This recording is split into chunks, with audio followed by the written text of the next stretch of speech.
Hello and welcome to the show. My name is Ben and this is The Color of Innovation, brought to you by the United Nations Development Programme. In this show, we cover stories of innovation from across the Arab states. In each episode, we examine some of the most pressing development challenges in the region through the voices of everyday people, social innovators, and of course, our colleagues who are pushing the boundaries of development to find new solutions.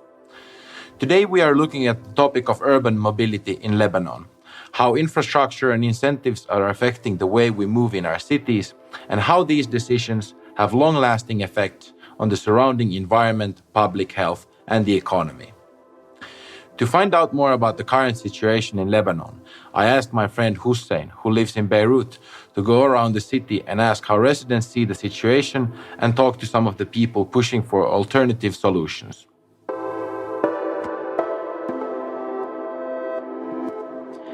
Hello and welcome everyone. My name is Hussein Ghandour. Today I'm going to take you on a journey of transportation sector in Lebanon. Our first stop in this journey is Manara, a place on the seaside, where people usually go to bike. I'm going to go there using the bus, or what we sometimes call here a service. Service على المنارة. تنزل على هون بليز. حاطين يمسي واحد. اوكي رح على صوتي. Hello, I see you're walking on the seaside. How often do you walk? Not very often, specifically not here in Beirut يعني. So you don't walk to work? Never. There are no spaces for me to walk. I don't think it's safe.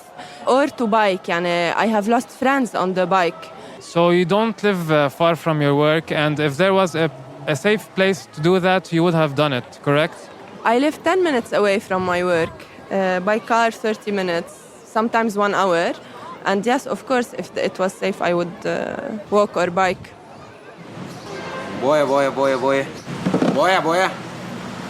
Boya. Since it's a beautiful day here on the seaside, I've just texted my good friend Shadi, who is working on bus networks, and I should meet with him here in a few. Hello Shadi, how are you, my friend? Hello Hussein, I am fine. What about you?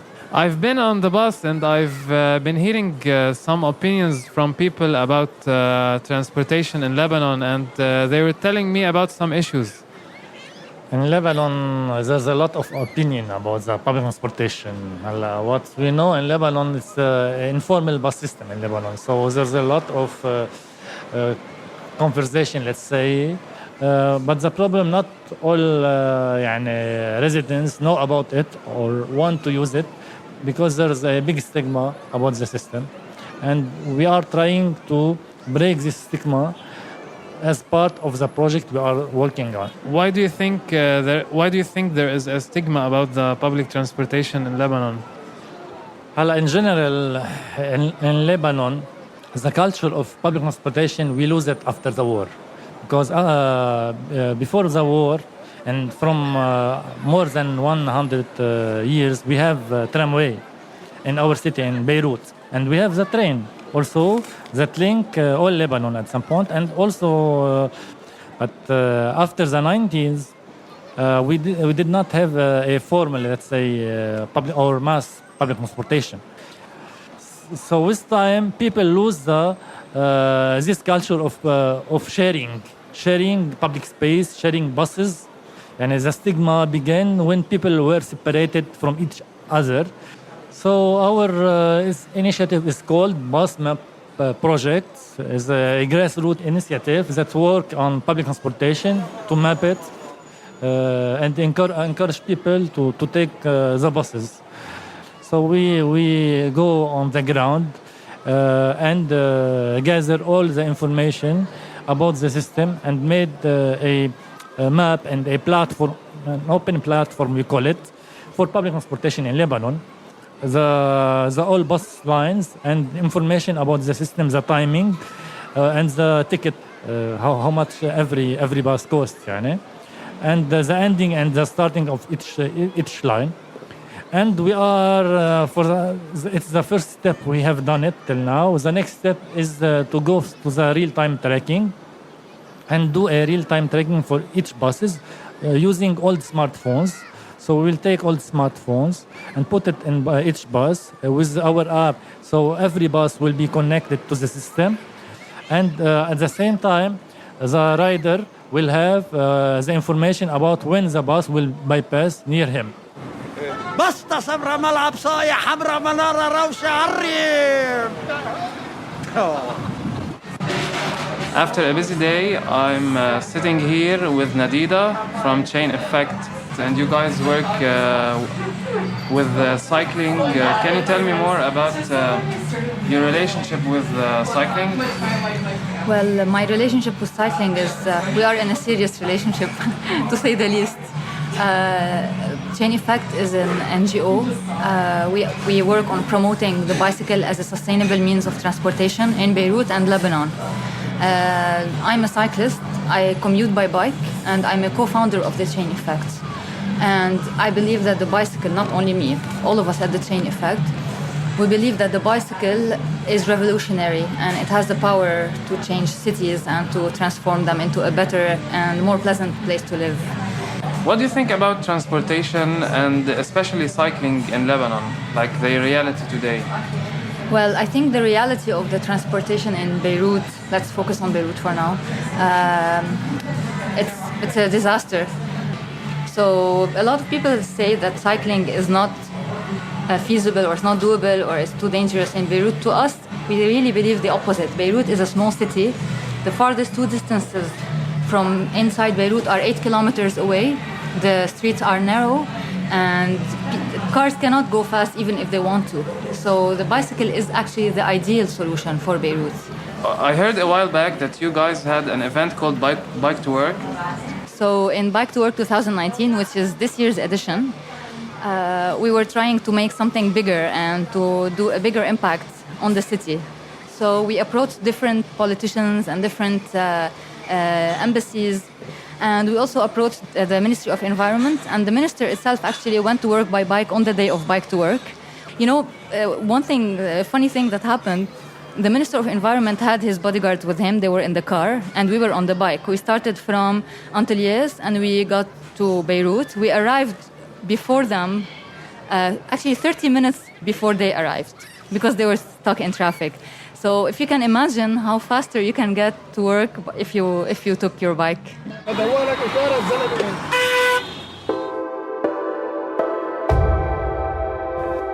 That was Hussein Ghandour from the streets of Beirut, talking to some of the people who are pushing for new innovations to change how the citizens of Beirut look at urban mobility in their home city. To better understand the complex situation of the current state of the transport sector in Lebanon, I contacted Marc Haddad, professor at the School of Engineering at the Lebanese American University. Marc is an activist and an avid proponent of sustainable mobility in the country, as well as co-founder of TRAX, an NGO lobbying for a wholesale transformation of the transport sector in Lebanon. So we have Marc Haddad on the line. Hello, Marc. Hello, good morning, Ben. Good morning and great to have you on the show. Thank you for inviting me. So I was told that you're the one to talk to regarding the transport sector in Lebanon. You've been calling for and promoting sustainability concepts in the sector for a long time, as well as raising awareness regarding its problems, both with the government and the general public. So what's the situation in Lebanon today regarding transportation, and why is it so problematic? Okay, so the transport sector in Lebanon is facing a lot of challenges. It is unfortunately one of the most unsustainable transportation sectors in the region. The reason for this is really the missing essential components of the sector.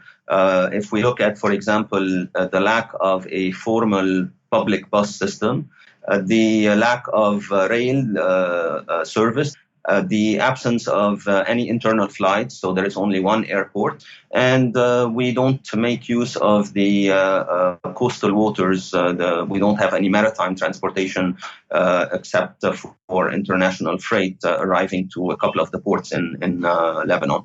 So the missing components of the sector, along with the lack of really proper infrastructure for alternative modes of transportation, such as bicycling, walking even. All of these make the sector really much more unsustainable than counterparts in the region. This has raised the need for the use of the car, basically, for mobility. So reliance on the private vehicle, not only is it unsustainable from the standpoint of mobility, but also from the environmental standpoint. So you raised the issue of environmental sustainability. What about the impacts on the economy and public health? Sure. So, for example, there are studies that estimate the loss to the economy from congestion, road traffic congestion, that is very frequent and extends over long periods of the day, the working days. The estimates are for a loss of over $2 billion a year to the economy. This is, of course, not to mention the loss of productivity when people arrive to work after being stuck in traffic for long times of the day. The impacts on the environment have been really also well, I think, studied and published. We have impacts on climate change from CO2 emissions. The transport sector is responsible for about 25% of CO2 emissions in the country. So we have significant impact on the environment. In addition to the impact that these pollutants have on people's health. People live very close to major roadways in Lebanon. There is a significant amount of urban sprawl due to really lack of urban planning over the past maybe half century, but especially during and after the Lebanese conflict. So we have people very much exposed to pollutants from the transport sector. So talking about solutions, as everybody from individual citizens to the state and the environment are affected by this, how do you see that we can generate the action needed? And are there actions that can be taken on an individual or local level? Okay. Let me say that first, everybody has a role in transportation because this is a sector that people really interact with. We call transportation sector a socio-technical system. So it has a technology component and infrastructural component, but people are an integral part of the system. They interact with the system, unlike, for example, with the power sector. But the problem is that the system is very large scale and very complex. And so the power for individuals and even for municipalities to act is more difficult. There is a bigger burden or there is a bigger challenge for people to overcome. The reason why I say that there is a bigger challenge is because in the absence of really a main actor, a main provider, and a central authority that provides the transportation service and oversees the system, the other actors, users, have a limited ability to influence the system. But we say it's not impossible, and this is what we are.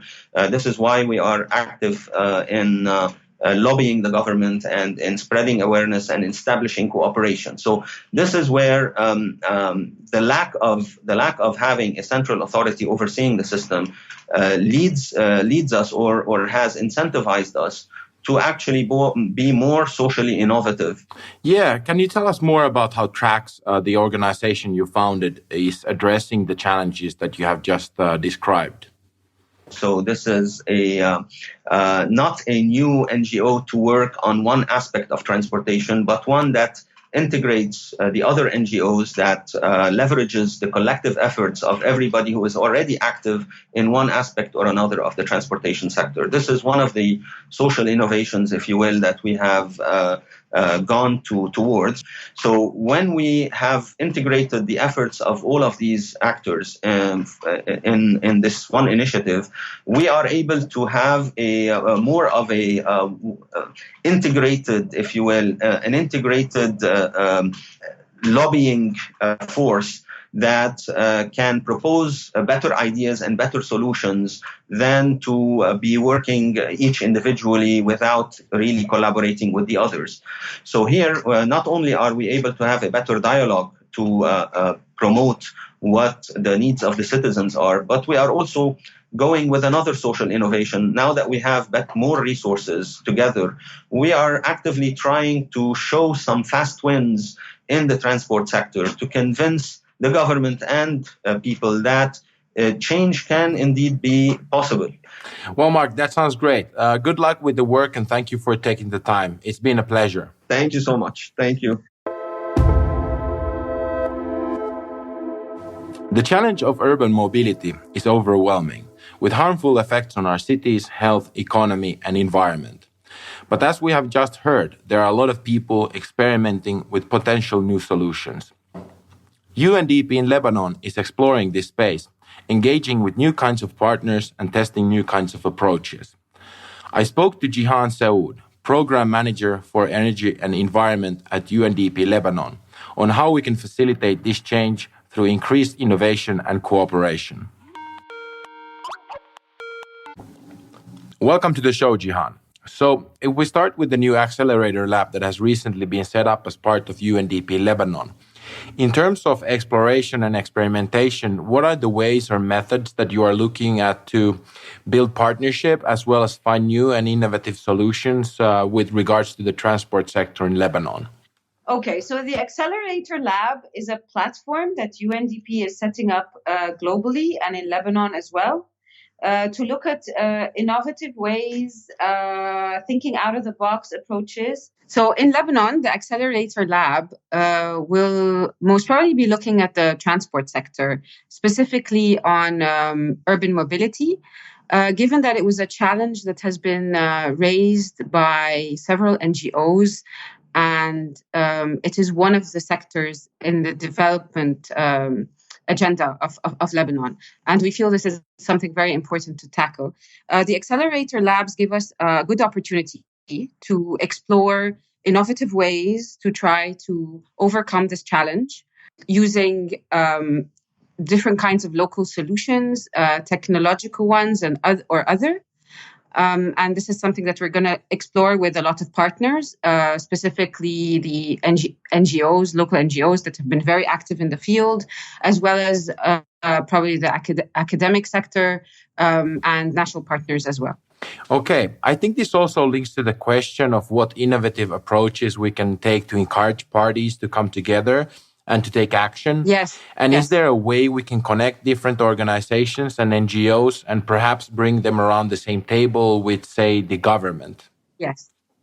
So one of the key gaps that we have realized so far is that there is that lack of dialogue on these kinds of issues, specifically on transportation, on needs for improving safety, road safety, as well as mobility in general, and going for more low emission approaches.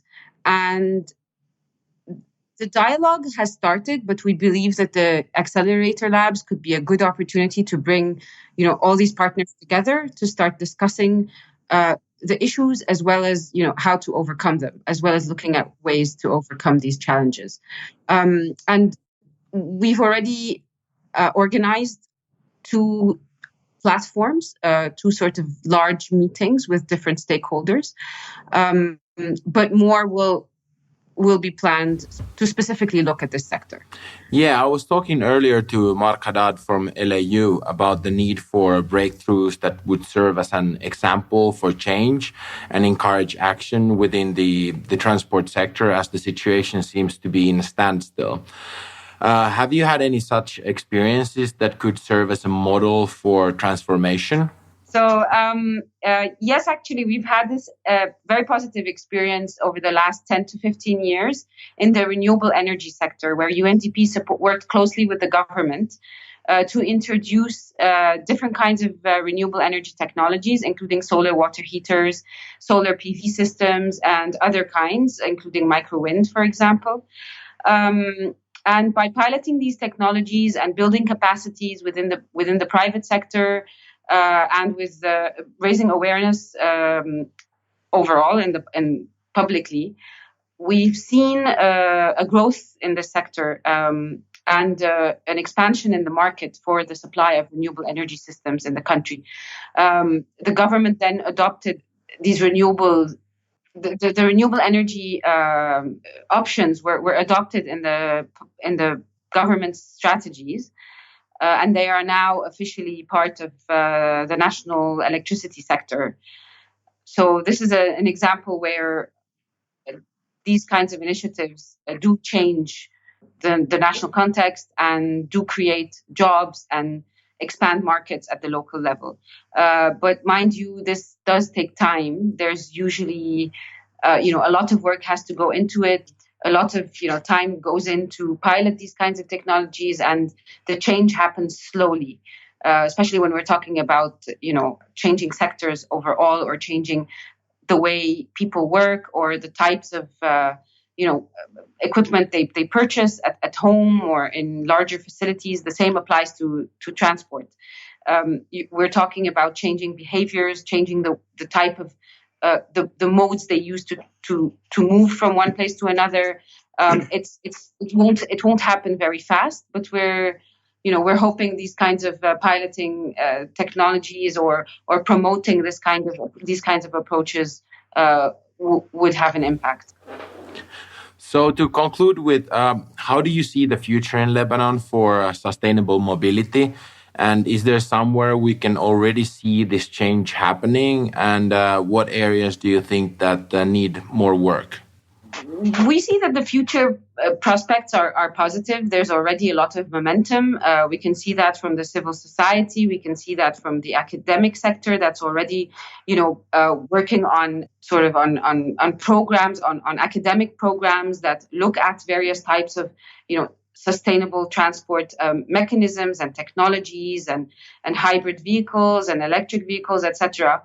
And we also see a lot of momentum from both the lenders to the country and donors as well, that are looking more and more into strengthening the public transport system. We've got government entities that are looking at revitalizing or revitalizing the railway system, which used to be functional in Lebanon, several decades ago. So there's momentum. That's very positive. But a lot more is needed. More support to the infrastructure, more policy level support, and concrete action plans and a national strategy on sustainable transport is needed. I think UNDP, as with other sectors, will be looking at supporting the government as much as possible. Of course, if we're able to mobilize the resources needed to do that and to advise on the best ways forward for the benefit of the environment and for the benefit of the public at large.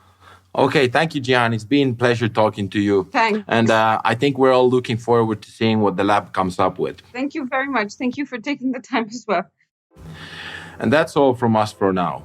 I think our guests have demonstrated that the problems of urban mobility in cities like Beirut require collective action from all walks of life. Undeniably, the public sector, be it the city or the state, has a large role in enabling change.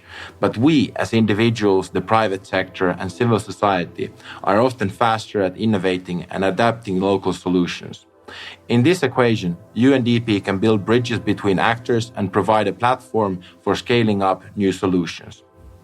If you are interested in the topics we have discussed and want to find more about the work of our guests, go and check out the episode description for links to their projects or visit our webpage at arabstates.undp.org. This has been a podcast by UNDP's regional innovation team in the Arab States. And as always, if you enjoyed this episode, please share, subscribe, leave a like, and tell your friends.